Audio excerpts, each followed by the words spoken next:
Happy almost February. How dare you say such things? I'm not ready. I'm not ready.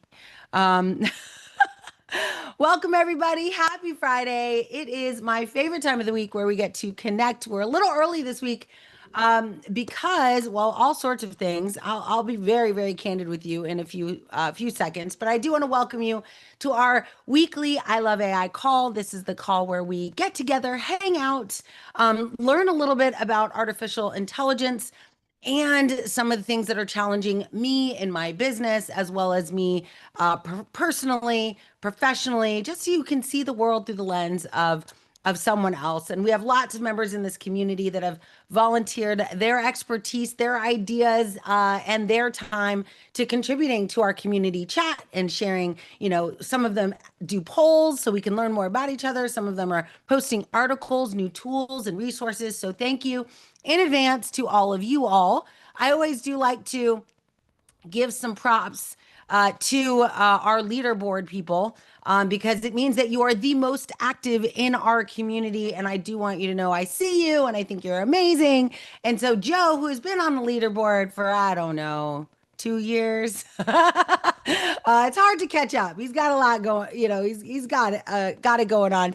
And Nitin as well. So thank you, Joe, Nitin, and Sherry. Sherry's been really supportive. And I just want to remind you that the best way to get on the leaderboard and, for people to even see you, I think it's a great opportunity for people to recognize you as a leader in this space. We just hit 2,200 members, and I declined two people today. So just so you know, not everyone gets into this space. If you generate a AI generated picture and an AI generated bio, like I'm going to think you're AI generated. So just to let you know, it's not because I don't like you and I don't want to welcome you in, but if you look like a bot and sound like a bot, I'm going to label you a bot and you won't get to play. But these are real people. So thank you, Joe. Thank you, Nitin. Thank you, Sherry, for all the contributions. On the leaderboard, top five. I don't want to, Fabian's been working really hard. He's trying to unseat you all. So he's coming hard. And Heather Majors, who is extremely active in our community, but never really has. I'm sure this is during the workday and she probably can't come, but so supportive, so helpful. And I just want to remind you of how you can rank on the leaderboard. There are lots of cool things that you get. So when you get to level 5, it's probably my favorite. Is it level 5? When you get to level 5 or level 4, you get to open up access to our swag store that's only available to members of the community. There is no other place that I provide it. You can get elements of the swag store, but you don't get access to everything. And a lot of people go there and they buy t-shirts for their teams or their clients. They get stickers. I mean, who knows? This year we might add in books and notebooks. You know how I am with notebooks. Like I love notebooks. How do I not have an I Love AI notebook? That's happening. So it'll always have my latest swag. I create the swag for me and then I make it available to those of you who get to that level in our community. But you also get access to the classes that are in our community, levels in the challenge of our community. So if we do different challenges, if you are at a certain level, you get to be VIP in those challenges. Some of them are paid challenges. You get to go for free. It's all about how active you are. So stay active, share what you know, and here are the ways points are awarded. And I love it. It's not my point system. It's school, the platform we are on. It's their point system, but I do like it. And it rewards you, number one, for posting content, but not just for posting it. You get rewarded every time someone likes it. Not you. So you can like your own post, but it doesn't count. But every time someone's like, that's valuable, you get additional points when people comment on your post. So it really fuels and motivates us to build content that people like and that it's valuable to them. So when you're thinking about what should I post? Like, just think, like, what did you learn today? What did you learn last week? What did you hear on maybe an app that you're listening to or a news feed that you saw? If you bring it to us first, you'll get a lot of people in the community be like, oh my gosh, thank you for telling me. The other way to get points is to like other people's stuff. So if you go in and you engage with other people, you comment on someone else's post and people like that you commented or even just the author. These are all things. Now, I will tell you, we have 9 levels on our community, just so you know how hard it is to get to the top. I created the community and I'm only at level 7. And y'all see how much I post. But some of y'all are catching me, so I'm gonna have to amp up my like posting and commenting. But I am right now at level 7. Joe is at level 6. There's only a few of us in the top, 10% of the community. However, I encourage you all. It's really kind of fun. If you get to my level, or better yet, past me, but if you get to wherever level I am at, you get free access. I know this is going to drive you out. I don't know if I should say this. It's in the little award thing, but you get free access to our paid community. Now, it is hard to do. It is thousands of interactions, but it's a $5,000 opportunity, right? You get access to our AI Leadership Essentials course, which includes 12 master classes, 6 certifications, an opportunity to be in the elite of the elite in the AI Leadership Institute. It's really, and you get to be part of a business directory, which is extremely valuable. There's a lot of stuff going on over there, but only to those who are like pacing with me, meaning the leader of the community. You're really special to me, and so I want to make sure I reward you for that. But it's hard. Like I'm trying to get to level 8, and I'm like, oh my gosh, right? But it's not my point system; it's school's point system, and they want it to be a really valuable experience when you realize people have gotten all the way there. So that's kind of exciting. But that is just a little introduction into school. Don't forget, the easiest way to join is to just, if you're not there yet, you all are there. You all with me right now. But if you're listening to this and you're on LinkedIn and you're like, I want to be in school. I want to go back to school. You could do that by just going to noelle.ai, my name, Noelle.ai. And you'll see an opportunity to do that. Is that you guys? I hear a phone ringing, but I don't think it's mine. Hello?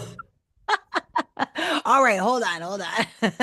Amazing, great, awesome. Let me make sure I have the ability. It looks like he was able to mute himself, but I want to make sure that's handy just in case that happens again.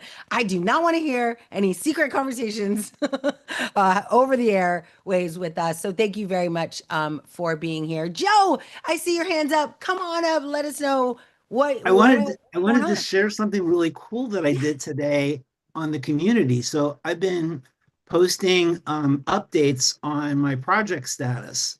Um, and ultimately, as many of you may know, I'm going to probably be writing a book about my journey at the end of this story. So what I did was in Microsoft Edge, I went into Copilot. I went to that post and I said, I here's the pattern that I'm using, update colon, find all of that and create a project journal from the beginning of the project till now. And so it created a document that actually journals my story from here to there. And so now I have material for my book. Nice. Oh my gosh, that's amazing. And those books are my favorite, like real journey. And I think, especially by the time this is ready, like people are so hungry for like authentic human experience as opposed to the AI, generated kind. Yeah, timing is everything. And I think you're right on that path. I'm super excited to see it. Thanks. But yes, and of course, just so y'all know, we're pretty special. We get like the inside scoop before it goes live. Yep. Yeah, and So some of really them cool. hopefully some people in the community are going to be my beta testers. So that's coming soon. Let's go. Let's go. We can't wait. We can't wait. Awesome. Absolutely. Thank you for sharing. That's amazing. So, so cool. And I just want to say a lot of people have mixed feelings about this Copilot thing, but it's getting better every day. And if you learn how to use it, that's why this is actually, I guess, a little shameless plug for our AI, our class that's coming up. So in the AI Leadership Institute, some of you know, we have a class coming up on the 21st. I think it's a Saturday of February, and that's going to be the Copilot Power User class. And the reason for that is because I don't know if y'all know this, but in March, Microsoft is unlocking for companies, anyone who's at an E5 subscription level, which is like my company, right? Like little companies, big companies. If you're at E5, you get access to Copilot for free. No more $320 per user per year, no more cost. But just imagine, right? We unlock Copilot for people and they don't know how to use it. I don't know. It feels like Skynet to me. So I thought what better thing we could do is prepare all of you with a masterclass on how to use Copilot, and you could go out into the world and actually train other people on how to use it. It will become an instant necessity as soon as companies realize that everyone has access to it. So really, really cool. Oh yeah, I meant to unspotlight you. So sorry for there you go. You're unspotlighted, Joe. You are no longer under the microscope of the internet. Okay, great. Sorry. Thank you for the reminder, though. But yeah, so that's exciting. So that's February. But before we get to that, I mean, of course, that is happening. That is a class. It's one of 12 master classes that we're teaching in the AI Leadership Institute.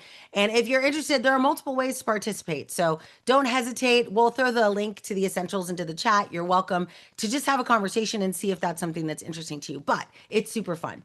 But what I want to share with you today is something I've been working on since the beginning of the year. Every January 1st, this I mentioned it on our Design Your Life call. Like, my favorite month is February because it allows me to wear heart-shaped things and buy heart-shaped things and get a pen with a heart fluffy thing on the end. Like, it is I love AI month. And so all month you will see I created a extreme marketing campaign where I have created 4 different themes, one for each week. It launches on Sunday, February 1st. So you will see it in the community.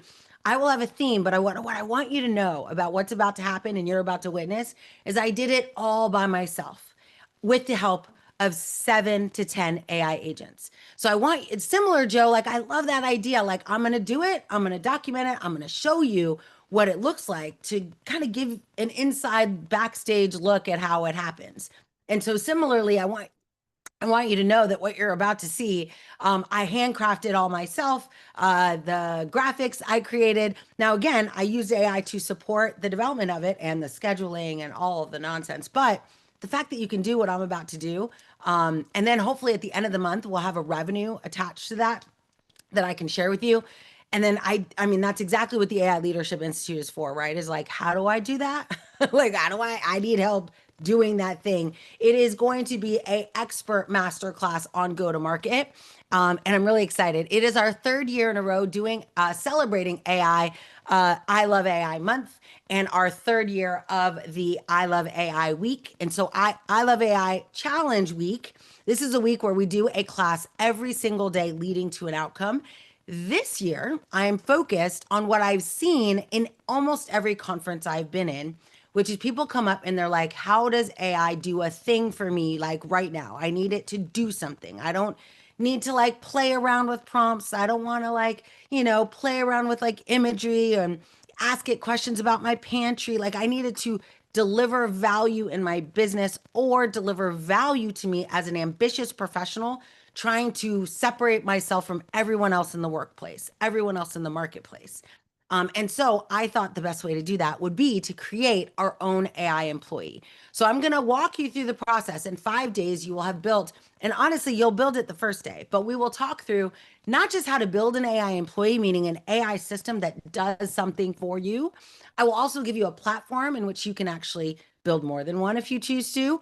And then I'm also going to show you how do you make sure that that thing is safe and secure and not going to lie or spread information that's not true or, like all the things. How do you get something from baby tiger to big tiger, little AI to scalable AI?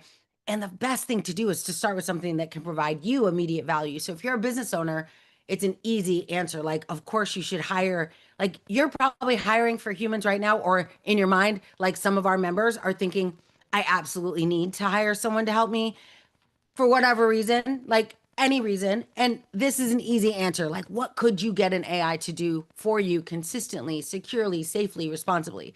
This is built for not like, I'm not going after Delta Airlines here. I'm going after you all, like people who are starting businesses or running businesses, typically under 20 million in revenue. Now, that being said, as a professional, I use this right now to just build my brand. Now, I've been posting content consistently every single day, all of January, and I'm using AI to assist me, but you can see my posts. They're me. Like, I write it and then I'm like, make that sound a little bit better, but make sure it remains in my voice. Or rephrase it or give me a call to action or so. Like, I use AI a little bit, but like the content is mine. That being said, my engagement, I look at each post and I'm like, huh, like I get 12 likes. I get like 13 likes on some. I mean, some go a little bit better. They get like 400 likes and comments and 100 comments. But most of them, I'm like, the engagement's kind of weak.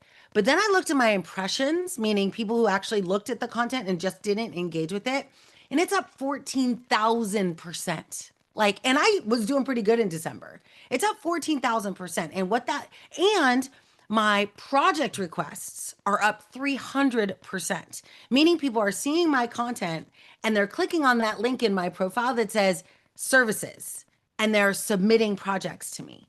Like, that's kind of crazy because the metric we all typically use to measure our success is, do people like it? Like, are people saying, like, celebrating my thing, calling it insightful, commenting? And the reality is that sure, that might be, you might care about these things, but I care more about, are you contacting me to become an employee of yours? Are you contacting me to become a client of mine? Right? Like, that's the metric that is the most important to me anyway. And so one of the things we're going to focus on during I Love AI week is like, what is the metric you're trying to focus on? And are you focused on the right one? It's so easy to get consumed by vanity metrics of like how many people have liked your stuff. But here's the sad and real fact is that people can buy those things. You can buy likes, you can buy engagement. You cannot buy someone reaching out to you and be like, "Can we work together? Can we get on a phone call?" Like, I mean, I guess you can buy it like anyway. There's like a nuance to that, I suppose. But that is the real metric of success is like, are you getting an outcome that you want? So, yeah, exactly. Measures of performance versus effectiveness. Love it. Um, yeah, exactly. So, Maurice, I ended up calling it build an AI employee, like build your first AI employee. Most of us have built AI systems, but not necessarily systems that work for us. So, that is the distinction this year. So, we are going to run that challenge. In order for me to do it the way I wanted to do it, we actually are charging for the challenge. However, there will be, for those of you who are at certain levels, so inside the I Love AI community, there are different levels of engagement. The free community, I mean, I don't charge you anything. So you're going to pay like $27 to be part of the challenge. Hopefully, I mean, I always say like break it up. It's like, I don't know, pennies a day for the year. Or maybe it's 2 cups of coffee. Or maybe it's a cup of coffee every day during the challenge that you'll have to sacrifice to join. But it's important. It actually has completely changed. Like my challenges, there's a reason, a method to the madness. That's why I want you to be like transparently know what I'm doing. I'm not trying to like, I don't need $27 for you from you all. But what we found out is we get an 87% increase in show up rate when I charge you something. And it doesn't matter. It could be $1 or $27. Now, if you are in the AI Leadership Institute, you automatically, because you are a premium member, you automatically get access to the challenge at VIP level for free. But everyone else who's listening to the sound of my voice, there's a tiny little charge, but that's more for you than me. That's so that you're like, all right, I paid for this. I'm going to go. And I hope you come because it's going to be really exciting. Now, inside the community after the challenge, which means, we're going to do some cool stuff. We're going to give you documents, a workbook, prompt examples, documentation guides. But after the fact, I am going to make the videos available in the community, in the I Love AI community after the challenge. But you won't get all the stuff, and it's not the same. Y'all want to be there live. It's fun. So you'll see that. Oh yeah, great question or great comment, Jill. LinkedIn's algorithm is really perplexing. It is a little annoying. It was tweaked over the summer. It was, I post regularly with what I think is the most substantive content with CTAs and impressions are lower than normal. I'm seeing older posts get longer engagement.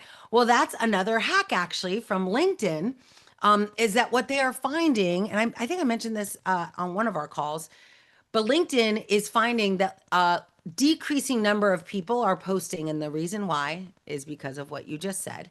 They're not seeing engagement, right? They post something, they get 12 posts, 12 likes on their post, or 1 like, or no likes, and they're like, why even post something? I don't even, like, what's the point of that? If no one's going to engage with me, I feel foolish. And so they stop. So only about 8% of all members on LinkedIn actually consistently post content. And as a result, they've had to get creative in building content for the feed.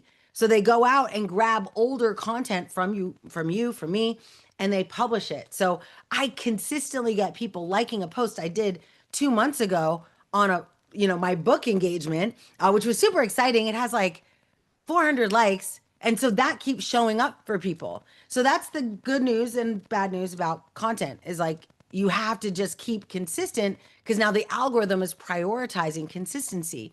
But you're right, they did change it. The other thing that they have documented as part of the ways to make sure the algorithm sees you is the type of content. So it is actively looking for who, not what. It's actively looking for personal stories. It's looking for nouns, persons, people, humans. I went to this event. I did this thing. I got this award. I got this job. And so you really want to use those moments in your life to like push the algorithm to see you. And here's the good news. Do you know what day it is today? Anyone? Like nationally? Anyone? Anyone? It's International Croissant Day. That's something to celebrate. I don't know if you know, you can post celebrations on LinkedIn and just test it, right? Go look at Google and be like, Google, what's the International Day today? Like, what are we celebrating? I have a book that has all of them, or at least all of them as of 2 years ago. International Croissant Day. I don't even have to eat a croissant. I could just go to my good old Sora or Nano Banana and be like, put a picture of me wearing a beret, right? Oh, Maurice, like this is for you. Like a beret and like some red, white, and blue in the order of the French, like you can have some fun with it and have an image generated of you with a croissant. And then you're like, this is how my solution is like a croissant. I'm playing around a little bit, but not really. Like this is the opportunity, but it's because it's you celebrating something, right? Maybe it's the first time you had a croissant. I would tell the story of a COVID experience I had, which I totally should do this. But I had an experience during COVID. It was amazing. I had someone who was a journalist reach out to me and he's like, hey, I'd like to have some time with you. And his campaign to get me to have time with him during COVID is he was going to have Uber Eats, and he did this. Uber Eats delivered to me 15 minutes before the podcast recording. He delivered to me a box of pastries, and it was called like pastries in, I don't know. It was some really cool name. I should go look. I mean, I did it and it's published somewhere.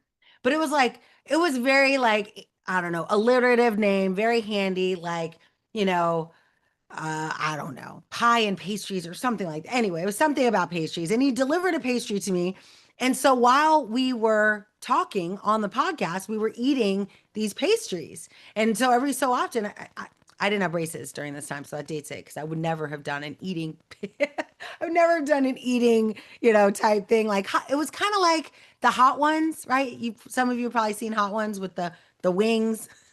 I love that show because I love watching people eat stuff and then have emotional reactions, but then they also talk about pretty cool content. And so this was similarly. Oh my gosh, I can't believe I just had the name in my head. You know how that is.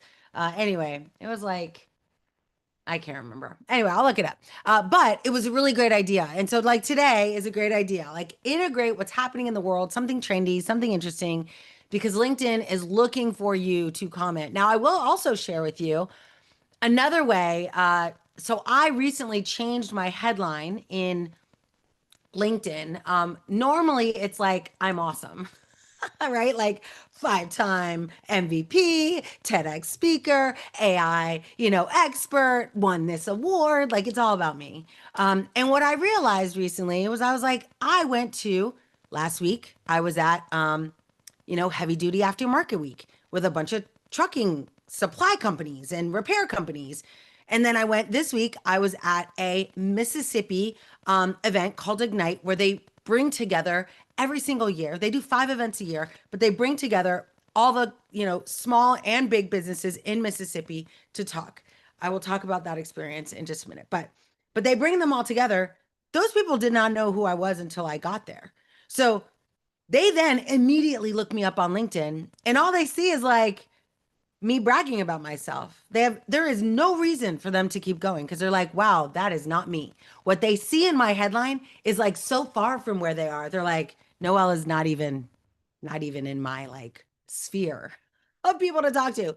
So I changed it and I just edited just a little bit. I changed the first sentence. So the first thing you see is who I serve and how I help them. And a lot of you already, some of you already do this, but I do encourage you because when you meet someone or when somebody sees your content, they're going to probably Google you. And on Google, I don't know if you know this, usually the first link that shows up is your LinkedIn profile and that sentence. And so I adjusted it recently. Now, I wasn't using LinkedIn to do any kind of lead generation. But like I said, over the last few weeks, as I've made these little modifications in how I post, what I say, the services I offer, what's featured on my profile, I'm generating, I mean, I wasn't intentionally doing it last year, but I'm generating just massive amount of leads. I will have that quantitative number at the end of the month, right? When LinkedIn sends me my report and says, here's how much leads you generated. But the what I like is this hockey stick motion, right? That's happening from December to now. So I share that with you because in the you now are going to because you're here, you own a skill. You're going to learn about artificial intelligence, but the next thing you need to do is figure out how do I get in front of the right people who need what I know, whether that's as an employee or as a business owner or as a founder, right? You have to figure out like how do I attract the right kind of person as a product development person, right? If I'm building a product and I'm going to sell it, who are my people? How am I going to get in front of them? The thing I love about LinkedIn is it is full of buyers. If you actually let them know you have something they need, I mean, a lot of my leads come from LinkedIn. Many of my speaking engagements come from LinkedIn. I'm not going to share with you the numbers, but my AI Leadership Institute, you guys will see. I just found out, based on taxes being due soon, but that I found out how much I made last year, and I was like, I should have, done more with that money. But I was like, wow, this is interesting, and so I'm going to do a complete breakdown of how I built my business last year and it was completely intentional, but it snuck up on me, which is why we're doing what we're doing, the AI Leadership Institute, like intentional development every month. Remember, some of you took the Design Your Life. I hope you're taking it seriously. At this point, you should have, like January is a metric you should be defining. My kids just ran by the door. Like you should have a metric for January. How many, whatever you were trying to do, were you trying to post? Were you trying to get known? Were you trying to get customers? Were you trying to do lead generation? What was your metric? Because you got like 2 days. It doesn't matter where you are today, but like now February's here. What are you going to do in February? I always say to myself, like, if I do not do the things I wanted to do, there's daily evidence as to why I didn't do it. It's why I write down everything I do every day. So at the end of the month, when I'm like, but I didn't do this thing and this didn't happen for me. And then I go look and I'm like, huh, I didn't call anybody. I didn't respond to any of the people that responded to me. Like, oh wait, I am directly correlated to the outcome I got for the month. The reason I mention that to you is because months are just 30 days. What you don't want to do is get to the end of 2026 and go, how come I didn't get where I wanted? Like, if you do this on a monthly basis, even just slight corrections for the whole year turn into massive outcomes. And that's what happened to me last year. So I can't wait. I know time flies. It's crazy, crazy, crazy, crazy. But so I'm going to encourage you. If you haven't watched Design Your Life, it's free in the community. Please go and watch it. It is a really it just gives you the framework to think about. The homework is yours to go and reverse engineer your year. But we're still there. I would even, if you were watching this video in July, I would still go and reverse engineer from July to the end of the year. If you're watching it in October, I would still reverse engineer it because you control the outcomes. And so many of us underestimate the power of daily activity. So many of us underestimate like what we do on a daily basis. And so that is the most important thing. So like I said, if you haven't watched Design Your Life, it's not too late. Please go do that. The last thing before we jump into breakout rooms and get an opportunity to meet each other. So don't, I know right when I do that, people are like, oh, I gotta, go. It's a wonderful opportunity to use this chance to meet other people who are in a similar situation than you, as you, or in an adjacent situation to you. The good news is we're all moving in the same direction, leveraging AI to grow either our business or our brand awareness so we get the role that we want. The way I characterize it is we're either business owners or we're ambitious professionals. I am both. I am an ambitious professional who owns several businesses. And so hopefully what we learn during the I Love AI week will be yours. So for those of you in the community, if you're not in the community, just go to noelle.ai and join. You have to be approved because I, make sure you're who you are and who you say you are and that you're on the right path and in the right place. But once you join, you'll see in the classroom right now, as a matter of fact, I'll show it to you. In the classroom right now, you will see, hopefully it won't be too big. Oh, there we go. You will see in our community, this is a view of our screen. You can see we hit 2,200 members. Yay! Intentional, exciting members. I'm so glad. So welcome everyone. But I will also show you our new classroom opportunity. So you can see here, we have the I Love AI Challenge. This is going to be 5 1-hour sessions during the week of February 16th through 20th. We also, though, have a VIP session, which is an active working session. It is my favorite thing we get to do. We do it every year.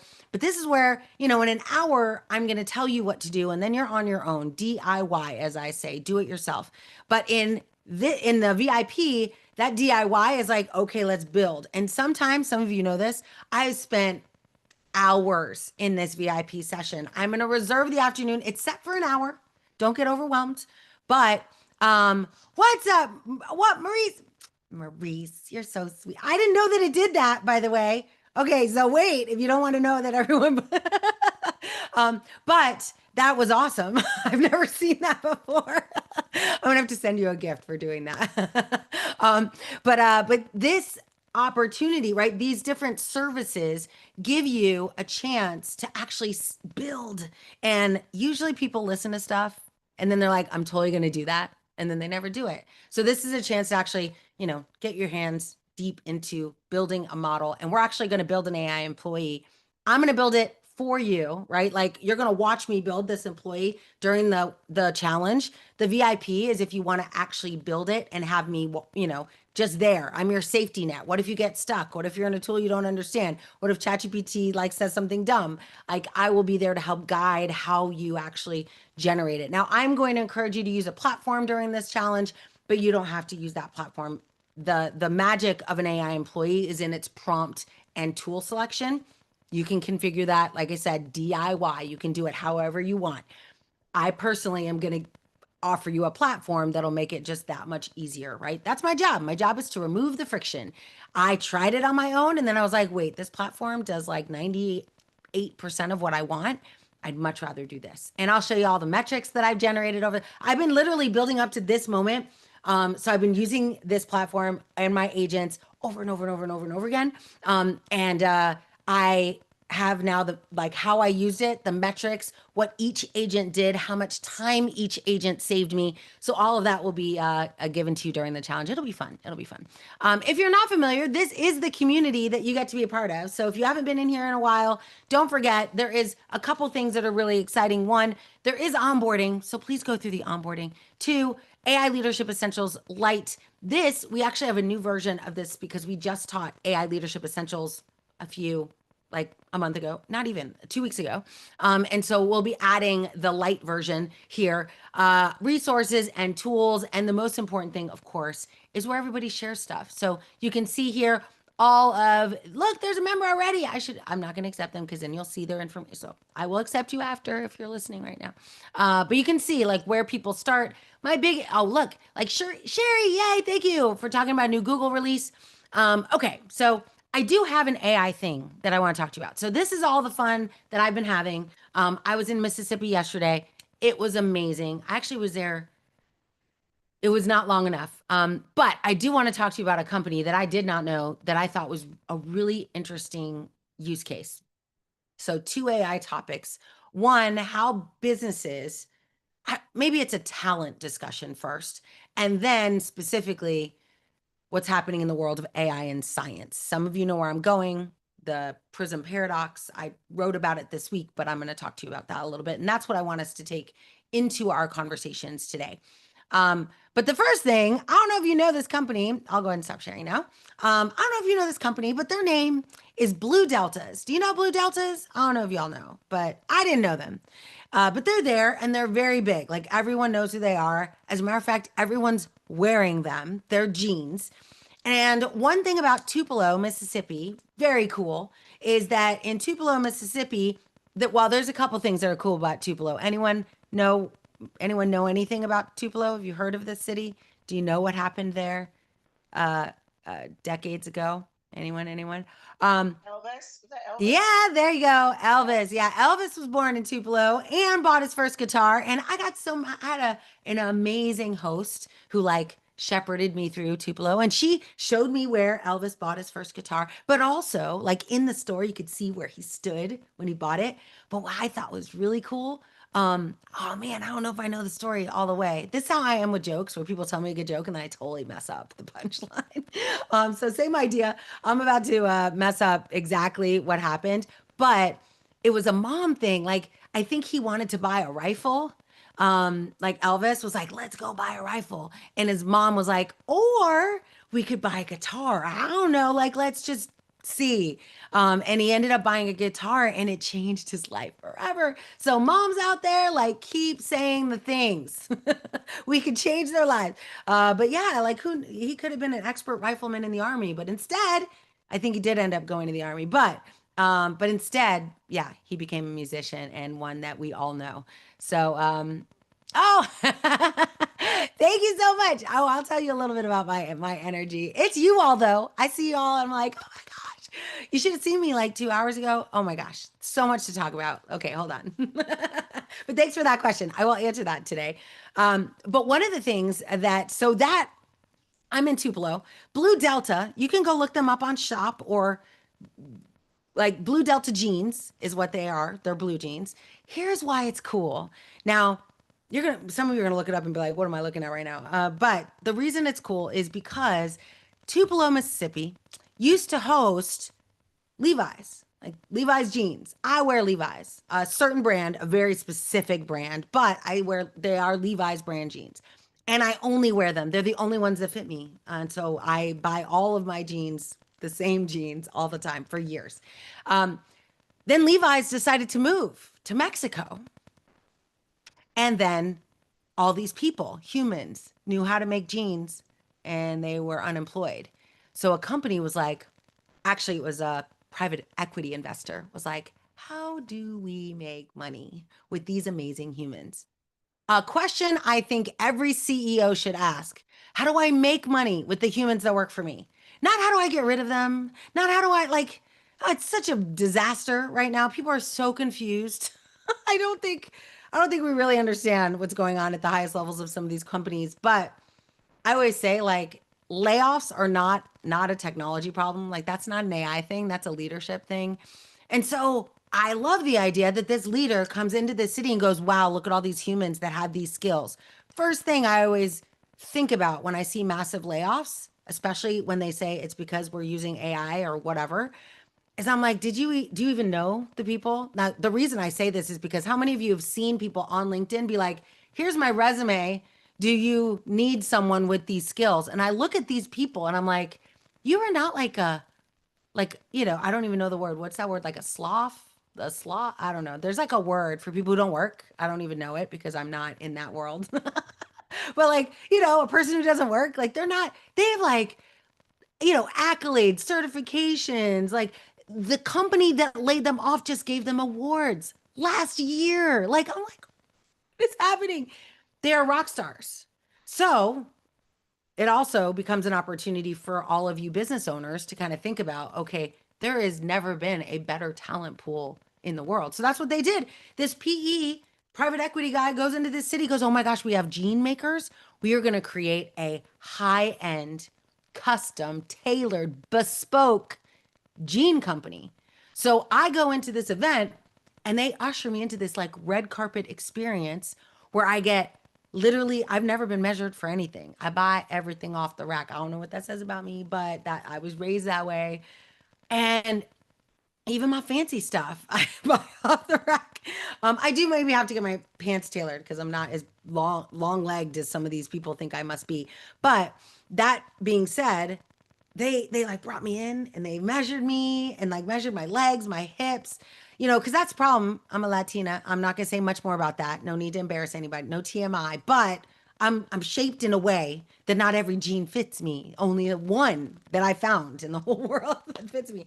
So they like, you know, did all the things. They measured me from waist down to my toes, and then they let me pick a fabric. And I'm not going to say too much about this because I'm going to like give you too much information about the kind of fabric I like. But some of you can imagine comfortable fabric and the thread that I want. I'm going to do a video when I get them. Anyway, and so you pick the fabric, you pick the type of jean. They also have chinos, like khaki kind of pants, but I didn't want those because it's called Delta Blue Delta jeans. I was like, I'm getting jeans. So I got jeans. And I will tell you, this is the other thing about me. I went in and I said, what does everyone get? Like, what's your top seller? And I bought that because I don't know anything about clothes. If my husband was there, he's like the clothes guy. He would have been like he's gonna see that I got this, and he's gonna be like, why didn't you get blah blah blah blah, a word I don't understand. But I was like, whatever everyone else gets, that's gonna be good for me. So we'll see what happens. I'm excited for it. But then this is all before I know who they were. Then I get the receipt from shop that says zero because they were complimentary. And then it tells me like I can track my order. Yay. And then I go into the shop. I'm like, well, I might want to buy more. And they're $500 for jeans. I was like, huh. And they're very successful. Like, this just made me rethink all of the things. I was like, talk about know your audience, right? So now, very famous people, they want bespoke, custom. Jason and I were talking about it today. They want this like custom experience, one of one. These jeans I'm about to get are one of one. No one else will have them, right? Like they won't fit anyone. I could probably give them to Goodwill maybe one day, but like no one else, like they're made for me and it's worth it. Right? I mean, some of you are like, I'll never ever. But some of you are like, I mean, for the right pair of jeans, especially for me, like what I wear is like I get on stages, like it's part of who I am. So it's part of my brand. But I was pretty, like, I was kind of like, I had a little sticker shock. I was like, 500. And then I was like, I need to raise all my prices. I was like, if people are paying $500 for jeans, I need to build another product set for those people. Because I would love, like, so just so you know, there are people that do this that pay $500, and those are your customers, by the way. Go get them, go find them. Custom, I know, I can't wait. Exactly, they're custom, exactly. And I mean, there's so many varieties of you can pick the thread color that they use in the seams.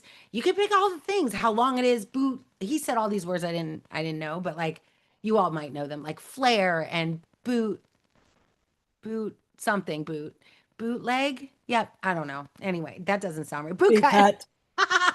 Bootleg is not the right word. That is so embarrassing. Yes, boot cut. Straight was the one I knew because that's what I get. And then something slim. So you could get like this just hyper personalized experience.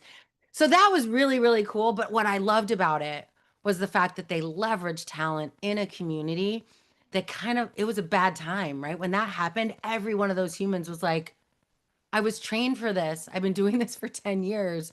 What am I going to do now? And in that moment, a leader saw that opportunity and swooped in and said, I got you all. And now, like, these are people, like the people that wear these jeans, they listed off like all these famous people. And I am not into pop culture. So I don't know anybody's name, but they're famous. So you should look it up. I'm sure they have it on their social, who wears their jeans. Anyway, it's terrible. I don't know all the names, but it was very, very cool. So it inspired me because I do think we're getting it wrong right now when it comes to like hiring people and letting people go and thinking AI is going to save us all when, the people you're letting go are the very people you need to save you. Like they're the ones who are going to train these models. They're the ones who are going to keep it from lying, keep it from hurting your customers. Or at least when something bad happens, they're the ones your customers are going to want to talk to. They're gonna be like, like me, human. I still don't have a human talking to me on OpenAI, just letting you know. I've been delegated again to another AI workspace expert. So I look forward to speaking to Monica later this week. But that being said, yeah, it's huge, huge opportunity. So I know, right, Jill? Like we all need to, by the way, this message is just keep saying it, keep talking about it. If you're passionate, just write about this because people don't get it. And it's a long-term problem. So people don't see the cost of doing this in the short term. It happens after baby tiger mode, right? In baby tiger mode, this is not a problem laying off a bunch of people that know your business. It's when your baby tiger becomes a big tiger and the big tiger starts misbehaving that you're like, wait, we laid off our tiger tamer? Oopsie, get that person back. Oh, they don't want to work for us anymore. Like, oh, wait, we can only get someone with no skills. Like, oh my gosh, it is a bit of a disaster. Good news is, though, some companies are listening. So that's the good news. What? Can I really? Oh my gosh, that's a great point. Now, okay, I'm just quickly going to say this for my friends in the room.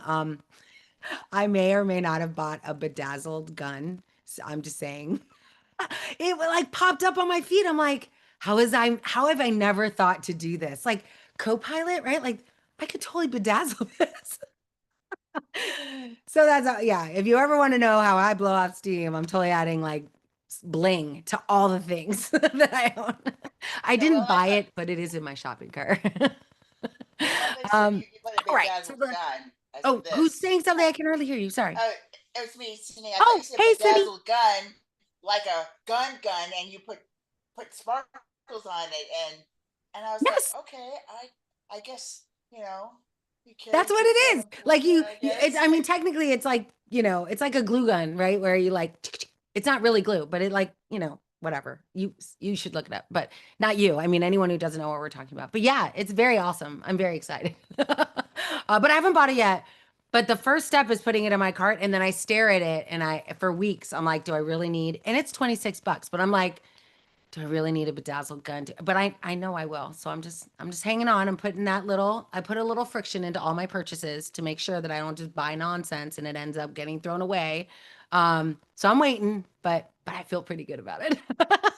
And I'm justifying it to you all right now. But the other thing I wanted to talk to you about before we head into our breakouts is something that's kind of serious, not ridiculously serious, like last week where we talked about the class action, not class action. I hope it never becomes that big. But the legal actions that are being taken against, OpenAI with the wrongful death suits and the mental health challenges of GPT-4 and the rappers and all of that. So if you didn't see that, you can go back and watch it. It was a really interesting session that we had. But today I want to talk about it's again not as critical, but kind of. It's just earlier in the pipeline, which is the new launch on the 27th. OpenAI launched a new product called Prism, specifically built for the science community to help them get their papers out faster. Fun fact at Accenture, when I was there, this was one of the first use cases we went after life sciences doing FDA documentation and research paper generation for their life sciences division so they could just get research out into the market for peer reviews because that's the long process, right? Is that getting research to be validated by your peers and getting that feedback and then using that to change like that cycle is very long.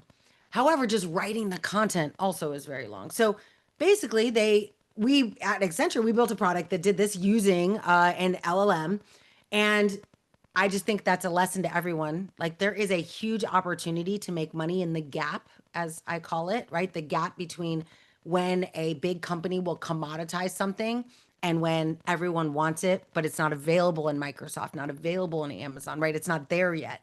It will eventually be there if it's good enough, right? If it's a strong enough use case, eventually they'll commoditize it. They'll probably even steal from you if you get popular enough to commoditize it.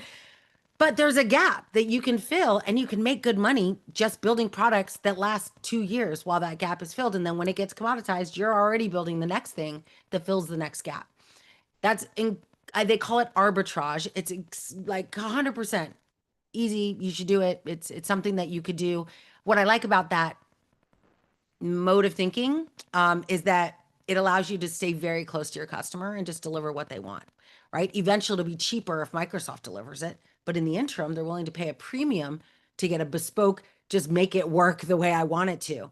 So we did that at Accenture, but now it's been commoditized. It's called Prism. Prism allows you to use latex is a basically like a markdown type format that research papers are written in.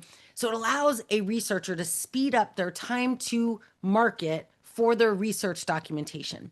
However, when and this is not a new thing, right? Because there's been these like little gap fillers along the way. So there's already research on the impact to a researcher who is given a tool that speeds up their documentation.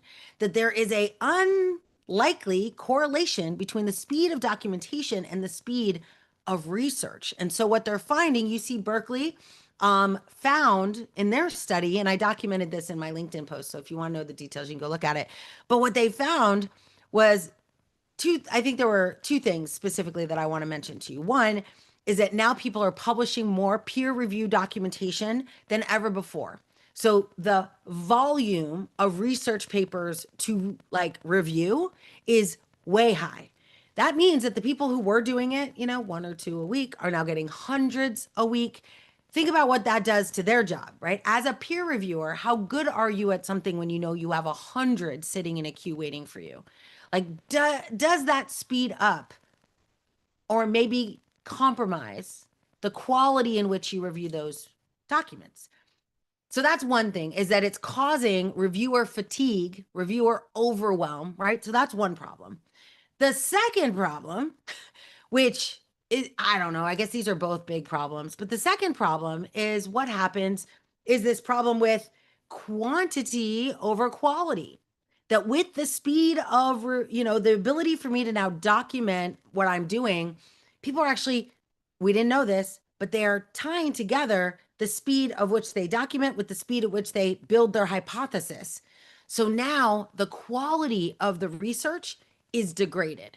So it's the worst of both, like it's the worst of both scenarios where you are giving to a bunch of reviewers who don't have scale or capacity to review research, and the research they're reviewing is lackluster and not as good as it was a year ago.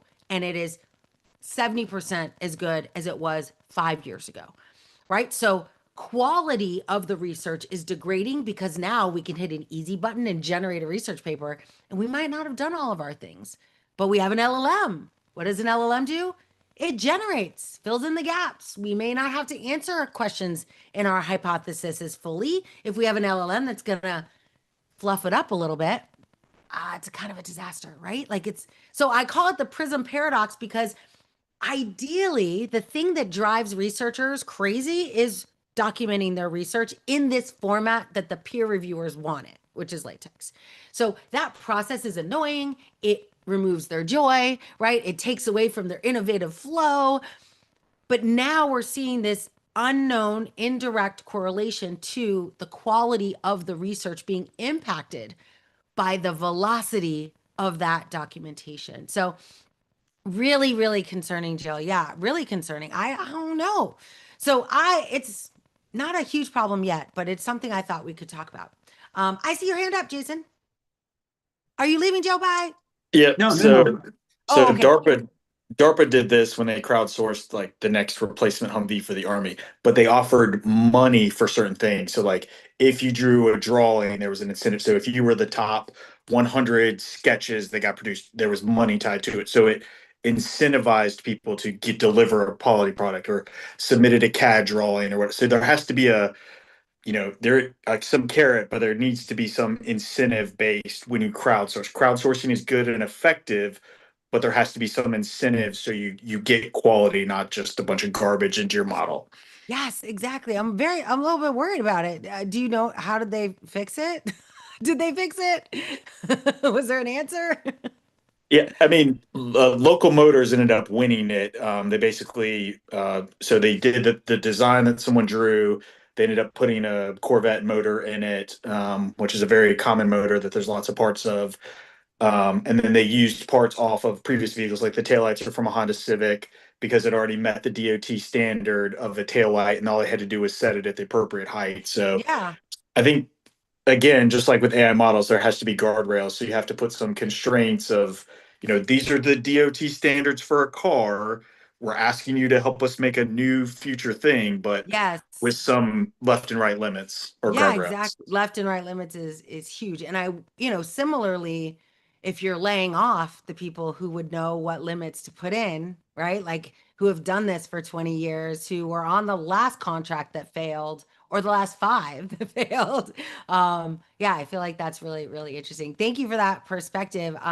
Joe, what would you like to add or contribute? Oh, so this, I'm really interested in this discussion because as you were, I was an architect for many, many years, and part of architecture is documentation, right? So all of this during this whole project of product development that I've been documenting along the way all of my architecture. The problem is architecture evolves, right? So how do you keep all of that consistent? So I've got tons of markdown documents in Joplin. Now, Mm-hmm. how can I resolve that into what is the architecture now? Yep. Like, what is the as-built? And Yeah, so and it's a that's constant interesting. struggle. I was gonna say that's an interesting, I mean, that's a product, right? Like right there. Because I Exactly. would imagine, I mean, that's a problem right now. And we just end up, I mean, we end up not having up-to-date documentation, right? Like the architecture is always kind of N-1, N-8, depending on the organization that we're in. But that's very interesting because I do think that AI could synthesize that and generate, right? Or at least identify the latest evolved architecture. Um, Exactly. So it's like and actually what I've been doing is doing it kind of artificially. So when I get to a new architecture, I say compare it to the last architecture yeah, and roll it forward. So it keeps rolling forward. But that's kind of time consuming and it yeah, still can drift. right. So you Of still get course. drift. So yeah, so No, it's I definitely use would be a great product for us architects, but keeping it consistent and having like one gold reference architecture to Exactly. always go to and know that it's the most up to date. Yeah, exactly. Exactly. Thank you for your contribution. Somebody was just going to say something. I it's thought I me, was saying, Blanca Noel. oh, great. Hi. Sorry, I joined a little late. I had Oh, that's another call. okay. But I was going to say, Joe, I've been using ChatGPT to help support going through Markdown and helping me update code for Mermaid and then having Mermaid AI get it up to speed, like for best standards with agentic systems, because it saves a ton of time on diagramming. Right, And because you don't Blanc, have the rework. You don't have to Hmm. go back and fix things if you keep it up to date and you're constantly comparing it against best practices because best practices change too, right? So it's great to be able to roll that forward. And by the way, I use Mermaid all the time too to draw diagrams because I like to see it visually. yeah, and somebody please throw that link into the chat so we can capture it for everyone else. That would be amazing. It doesn't have to be Blanca, but somebody should. But thank you for that. Thank you for that. It's always good to see. And it's also like, kind of it went without saying, right, Joe? Like you're like, yes, I use that tool, but there's so many things, so many tools that we use right now, like in the ecosystem of building and architecture. So I think it's really useful when we share this with people. Thank you, Blanca. Thank you for doing that. Cindy, were you going to say something? I thought I saw you up here. Yeah, I just want to say that 'cause I was working on trying to do an article in the Learning Science area to get it published, and so looking at the AI policies. So then I was digging in, saying about half of peer reviewers use AI, and so it varies levels of restrictions depending upon, I think the rigor um, of the journal, but I think just about all of them that you have to declare it, right? But Absolutely. then but I think some folks are not declaring it, so it kind of gets back to Yeah. respond, But I really like what you said about the rigor, right? It is all about the discipline, and that discipline is defined by the humans, right? Guardrailing the system. And so, yeah, it all kind of comes together, right? It is it's almost, kind of epidemic level of like, we're laying off people with knowledge about the organization and we're implementing systems to speed things up. And now the people who would know, like, hey, if you go that fast, you're going to run off the road and hit a tree. Like, that person's not there. So there's no one to like actually put the right guardrails in. So it's almost, I don't know, Skynetish. I feel like, right? Like that's why our work is so, so important. Jill, did you have your hand up? I would love to hear your perspective. Yeah, I'll be real quick, but this is hitting home because I've been doing a lot of work researching like agentic AI and where the human like UX factors intersect. 'Cause I don't think our conversations have been really satisfying in that regard. It's like, oh, we'll put a human in the loop and boom, or like Yeah, we yeah, solved the thing. exactly. But yeah, with this topic, I'm really questioning if we don't have an opportunity to think more closely about the problems that we're solving because yes, we want things to go faster, but you've shared examples where doing that interfered with like the emotional like dynamic that people were seeking. Like we are doing things to achieve like functional goals, but also emotional goals and also like yeah, thought is, working through friction, which is good for us in some ways. So like being really specific about what we're expediting, I think would help a lot in the design phase. It's just something I'm playing with a lot, but I'm Yes. feeling passionate about it today. Yeah, and I think organizations really need very prescriptive guidance at this stage, right? Like they're all about the next stage of building something and getting, but like that, I think they don't even know what question to ask. So I think you are right on the right, like on the similar track. What I'm worried about, that would be great to see some more prescriptive guidance for these organizations. And before Javier, come on up. But before you do that, start talking, I wanted to just mention, if you don't know, the best thing to do is to go up into the corner of your Zoom and choose multi-speaker view. I don't know if you all have that on by default, but it just occurred to me that that's how I run that's my view all the time. And you should do this in all of them. But that way you're not just staring at me going, because everyone else has a really unique perspective, and I would love for you to see everybody as they're talking. But that everyone popcorning up when they talk only really looks pleasant when you have it in multi-speaker mode. So that's under view up in the top, and then you choose multi-speaker, unless you don't want to see everyone, in which case you can change it. All right, awesome. And you could also, I think you can do your own immersive view probably, but maybe we'll do that at the end.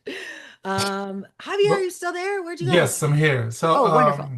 So the part that I've been seeing very recently is how some people are trying to adopt an agentic type of structure depending on the size of the business because they want to, either cut corners or like fusion some of the roles within the company. And I'm like, I try to really ask why. I go for the 5 why structure to understand really why it's the problem and why the reasoning behind it. And then, Yep.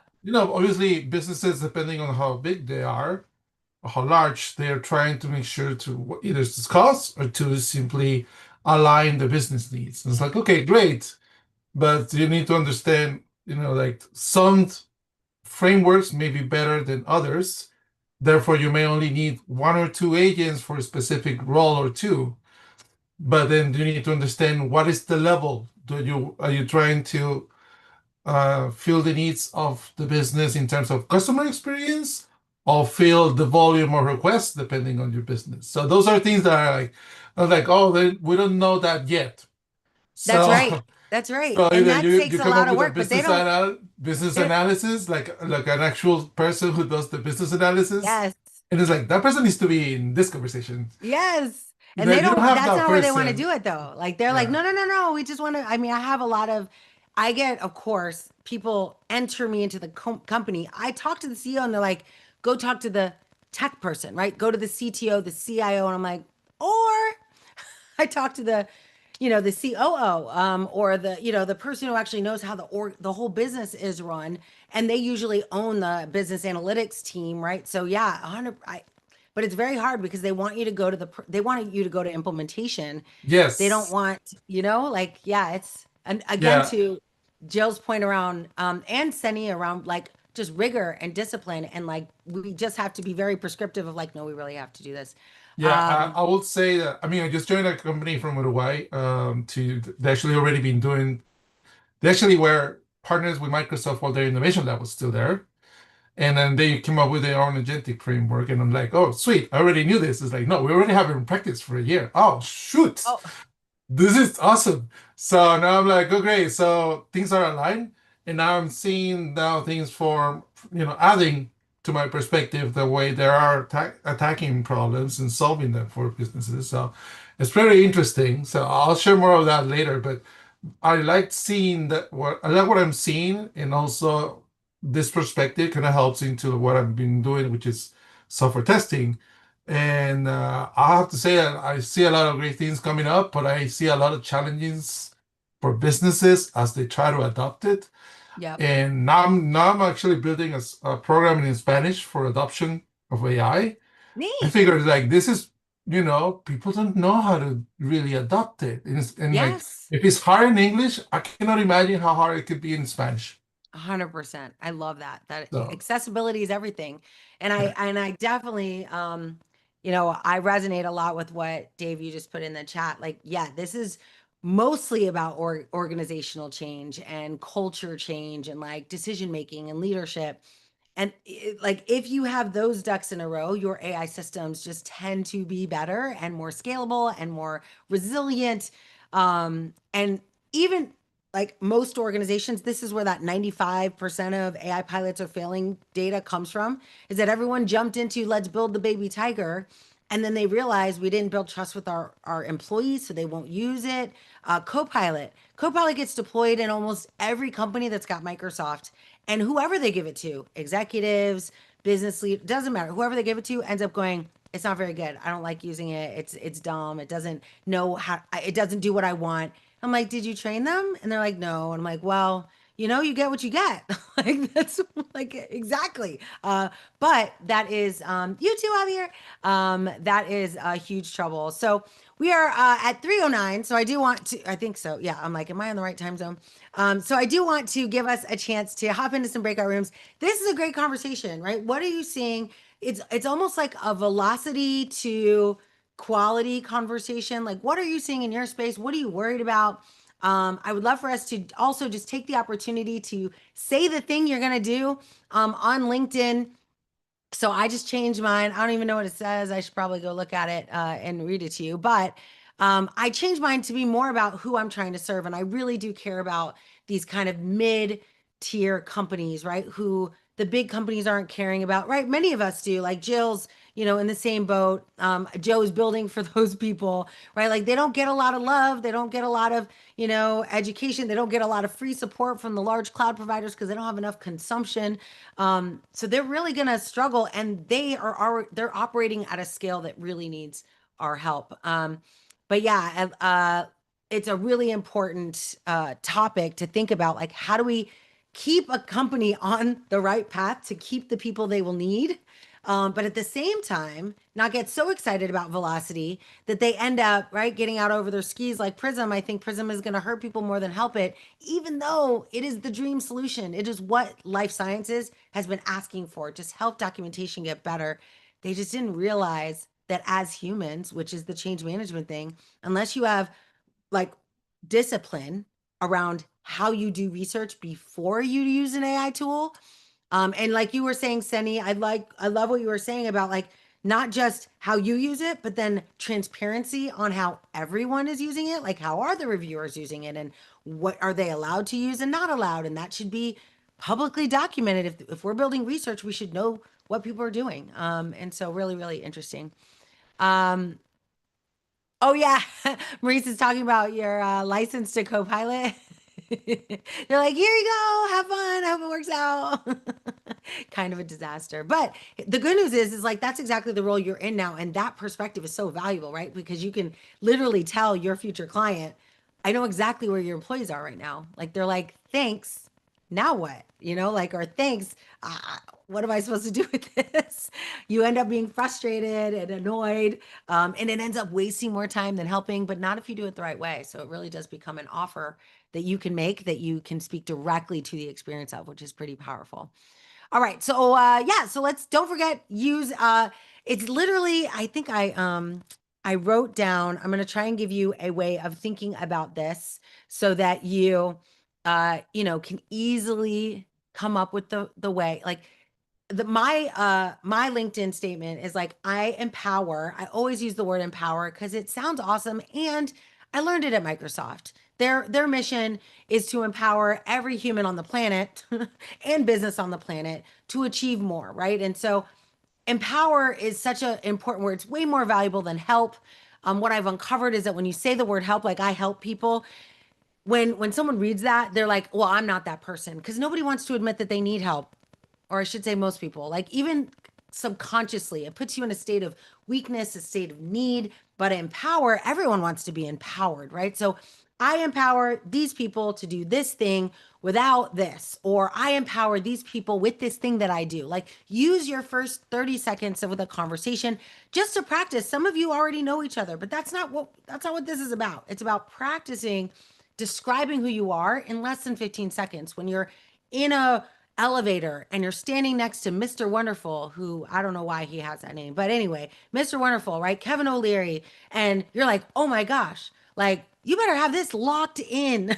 So use these moments to lock in your ability to share with other people your empower statement, what you do. We call it, kind of your statement of like who you are, what you do, who you serve, how you serve them. So use this as an opportunity to practice, use every week to practice, but then also share a little bit about how you feel about the world right now. Like, we are building systems to accelerate, and I'm not sure everybody's at the stage where they're ready to be accelerated, right? We're accelerating garbage, right? We're accelerating bad process. So what are your thoughts on that? What do a lot of us that are in these rooms are working on it. So if you want to share what you're thinking already and what you're doing, that would be really valuable to those who are just getting into this space. So thank you everybody in advance. Of course, I should be building our breakout rooms while I'm talking, which I'm not, but I'm doing it right now.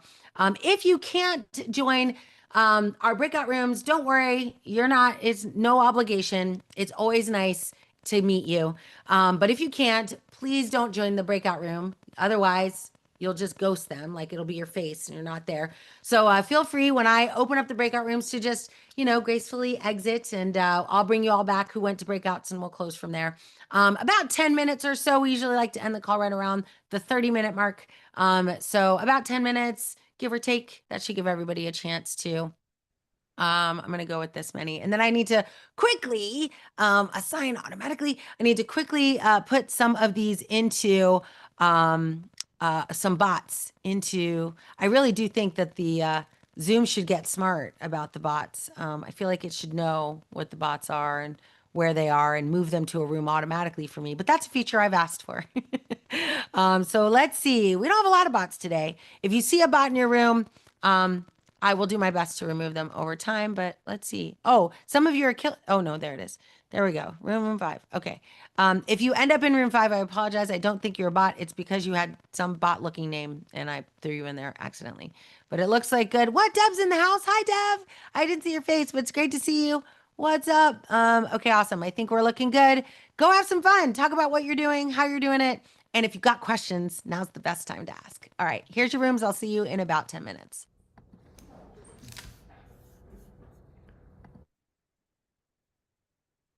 All right, everyone, if you are still here, it's because you're on LinkedIn, YouTube, or one of the other channels that this is live on.